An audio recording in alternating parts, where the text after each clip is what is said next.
Welcome to the Muchinhutch podcast. This is Mary Hodson, president of the Chamber of Commerce in Hutchinson, Minnesota, where we strive to keep you abreast of all the things that are going on, current and local issues, and I am so glad that you've been able to join us. This is in collaboration with the Hutchinson Chamber and KDUZ, KARP, KGLB Radio, and of course Adam is here at the ready making sure that he nods his head and tells me everything's going just fine, so thank you to Adam. But with me today, the new Chief of Police, Tom Gifferson. Thank you so much for joining me today. Thank you, and thank you for having me. Yeah, so today we're going to talk about something that I'm so glad this is, I don't know how you feel, because it probably creates more work for you, but hands-free cell phone use went into effect 5 days ago, August 1st.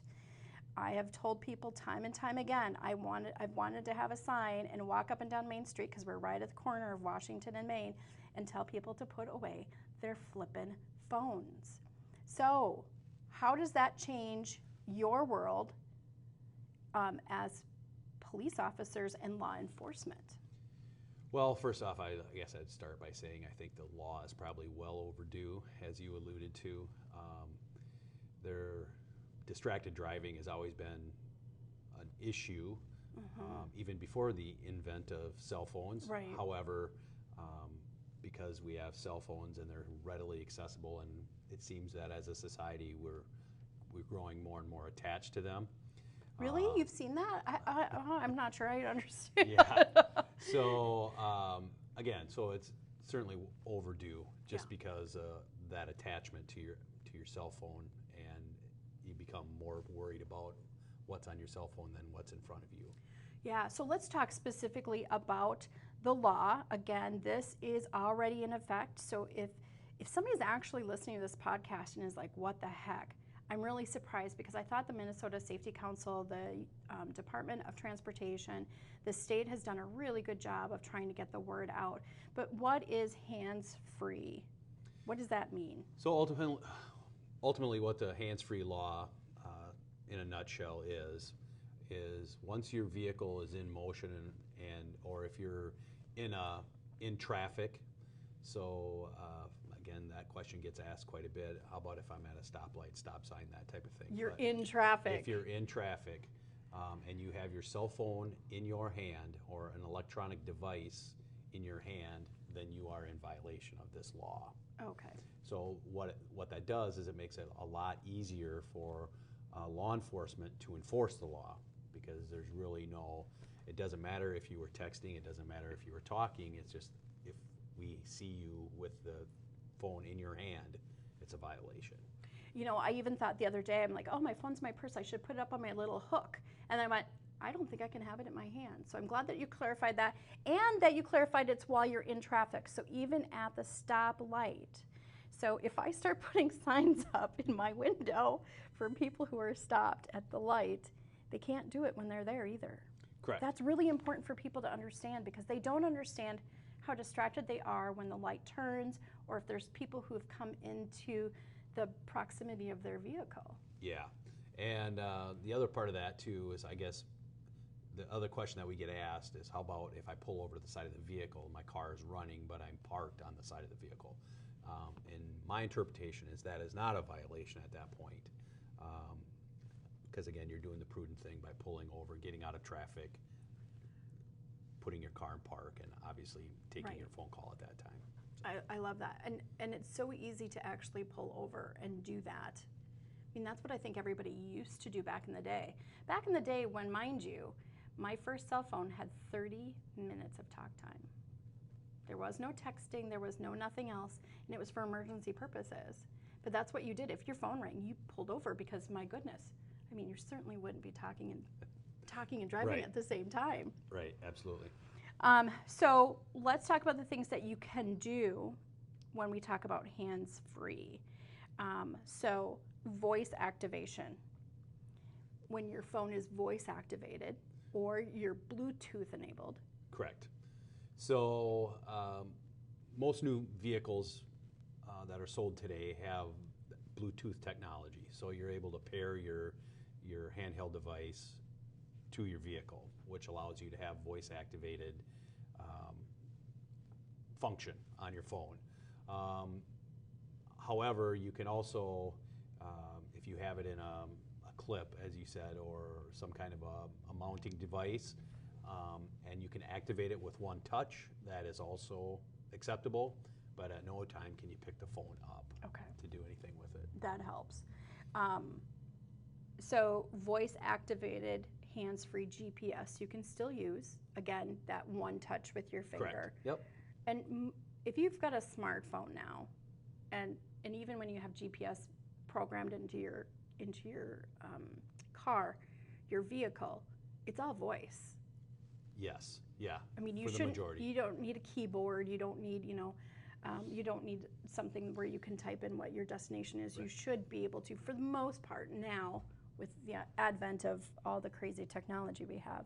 Yeah, and the nice thing about it too is even some of the older vehicles, I'll just use my wife's vehicle for example. It's a 2009, did have GPS built into it, but those functions don't work unless the vehicle is stopped. Right. So which would necessitate you to pull over the side of the road in order to activate the keyboard. Right. I even noticed the other day when I went to use Google Maps, my husband and I were in cities, and he was driving, but my phone automatically asked me if I was driving or not. Right. So I like those reminders for people. Yeah, and again, that's just a reminder because obviously. Right. I could say that I'm not the driver, but it is a nice reminder for people. And one of the other things I want to point out here, Chief, is that a lot of people think it's the young people. It's the young whippersnappers, as they say. Right. But. I think pretty much the addiction to one cell phone crosses many genres. So I don't think it's just young people. As a matter of fact, people my age probably are just as addicted to their phone as anybody else. Yes. Yeah. And, distracted driving goes to lipstick, shaving, mascara. Yeah, absolutely. People putting on mascara. Now, I know you're a gentleman.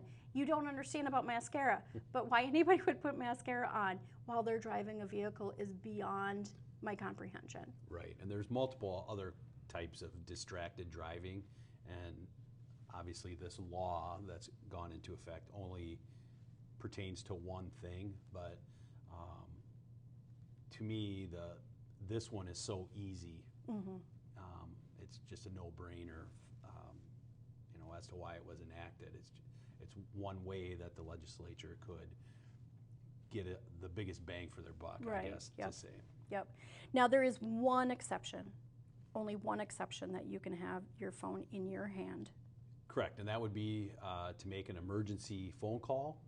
And that's a 911 emergency phone call. Yes. Not the emergency, honey, I forgot bread emergency phone call. Correct. Yeah, it's to make an emergency phone call for help to 911, essentially. The other exception to that would be for public safety personnel who are operating an emergency vehicle. Sure. But we've told our personnel, and I know the city has implemented a policy that unless it's Bluetooth activated or hands-free, we're not going to allow that. So I just think that we need to be out there setting the example, so it just doesn't look very good for the person who's Joe Citizen driving around who can't and then passes a patrol officer with the phone up to their ear. It just doesn't look good. So obviously there are always exceptions to that exception, but for the most part, our policy is pull over to the side of the road if you need to make a phone call. Right. It always amazes me when I see numbers like this, but 1 in 4 crashes are due to distracted driving.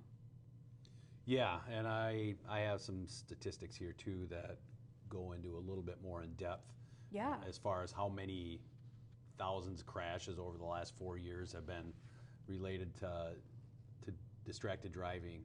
So the state of Minnesota says that more than 60,000 crashes were related to distracted driving from 2014 to 2018. What? Say that again? So 60,000 crashes. In 2 years? In 4 years. In 4 years. 2014 to 2018. 14, okay. So, and I can't recall who I was giving those statistics to previously, but they said, is that just Minnesota or is that nationwide? So I don't think people realize how many crashes occur in the state of Minnesota every day. Right. And then the majority of those probably are due to distracted driving. So, and I'm not a math genius, never have claimed to be, but I just did some quick math. So I'm thinking if 60,000 in 4 years, that's 15,000 a year. That is more than 1,000 crashes in Minnesota a month. yeah, and I mean, that's everything from the fender bender and the Right. in the A crash is a park, crash. but a crash is Something a crash. has happened. Correct. Yeah. Yeah. So, yeah, there's quite a bit. The other thing I wanted to mention too is, and people ask, well, why do they think that this is necessary, or why do they think this will help? And there's been other states similar to Minnesota that have passed this legislation, and in those states where they've done that, in that first year, they've lowered distracted driving crashes by 15% in the first year. So, okay, and in the first year, you Yeah. know, I remember back in the day when seatbelt use became a law. mhm. For those young people who are listening, there used to be a time where it wasn't a law to wear your seatbelt, but gradually, as people, especially more mature people, Tom, used to being able to do something for so long, it makes it difficult for them to change. But now look, I mean, how many people do you pull over for not having a seatbelt these days? Yeah, it doesn't happen very often. It still happens, but you know, I just look at my kids, and they don't even think twice about putting the seatbelt on when they hop in the car. As a matter of fact, I would think that there was something wrong if I looked over and they didn't have it on. Right. And alluding to what you had said, a lot of times they're reminding me to put my seatbelt on. Yep. So. Yep. Generational thing. I mean, because my parents tell me all the time, a couple of decades ago, when we moved from California to Minnesota, I was 18 months old, and I was sitting on the floor in the back seat, or I'd crawl up on the back seat, take a nap, lay down, look out the window, whatever I wanted to do. They'd hand me a map from a state. I'd tear it up into pieces and play with it all in the back seat all afternoon, the whole drive. I mean, there was a strap you could buy for $1.48 if you wanted to wrap it around your kid's waist and tie it to something in your car. Our kids grew up with seatbelts and seats, right? Yeah, Safety absolutely. seats. Yeah.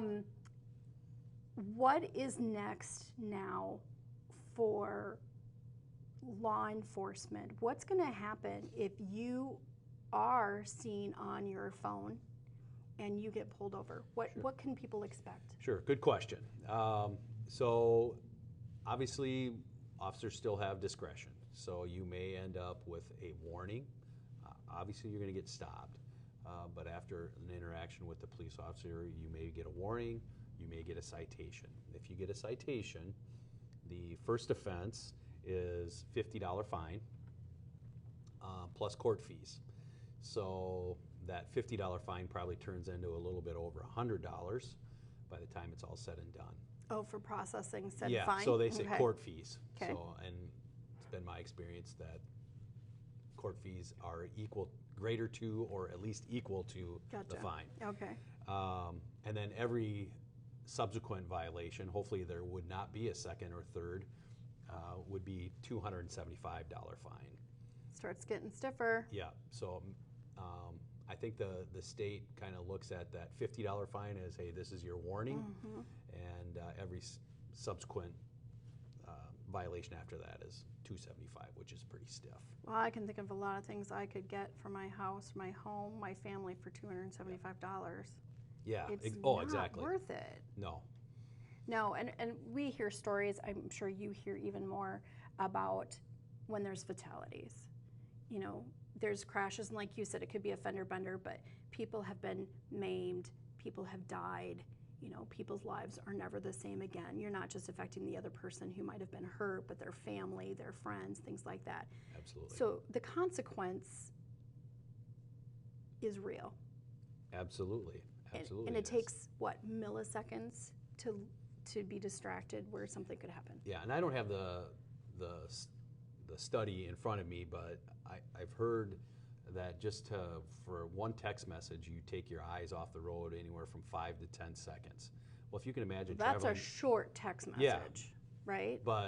And that's at one time. So, you can imagine traveling down the road at 60 miles, 55, 60 miles an hour, how long you've traveled down the road without actually looking to see if, there's an intersection coming or oncoming traffic or what have you. So you can certainly see how it happens, but, and again, hopefully this law will at least reduce, if not get rid of that. Sure.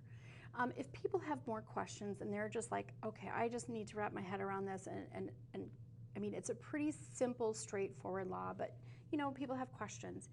How can they get more information? Well, I would recommend the Minnesota Department of Public Safety has a great deal of information on the hands-free law, so they can always access their website to find some of that information.